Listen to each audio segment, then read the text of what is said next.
here's a funny story, which I tell a lot, and it actually occurred before I got to the teams. I went to Navy SEAL training in 96, so it seems like forever ago. But and back then, one of the first things you had to do when you showed up to SEAL training was you had to swim 50 meters in a pool. So jump in, swim 25 meters to one end, 25 meters back. The story goes that this kid shows up, and this happened apparently before I got there. The story goes, this kid shows up, it's his turn to swim. He jumped into the pool, sinks right to the bottom, and starts walking across the bottom of the pool to one end.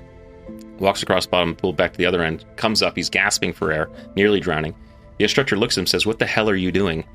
And the kid, who's trying to still catch his breath, looks at the instructor and says, "I'm sorry, instructor, I don't know how to swim." And the instructor pauses for a second and looks at the kid and says, "That's okay, we can teach you how to swim," right?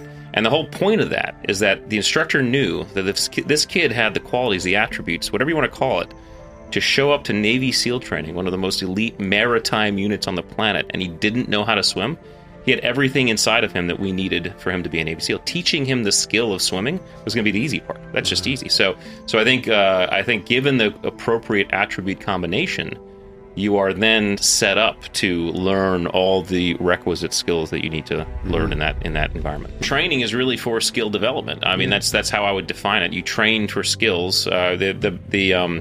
The Joint War College had a great quote. You train for certainty, you educate for uncertainty. And so training for certainty means you're training for skills. I think the education for uncertainty, that's when you're diving into attributes. And so I think the most difficult attributes, and I wouldn't even say the most difficult, because I guess the guys who make it through are the guys who have a preponderance of the required attributes already. You can't develop those things during SEAL training. You have to have them, at least a level of them, when you show up day one. Otherwise, you're not going to make it through day one.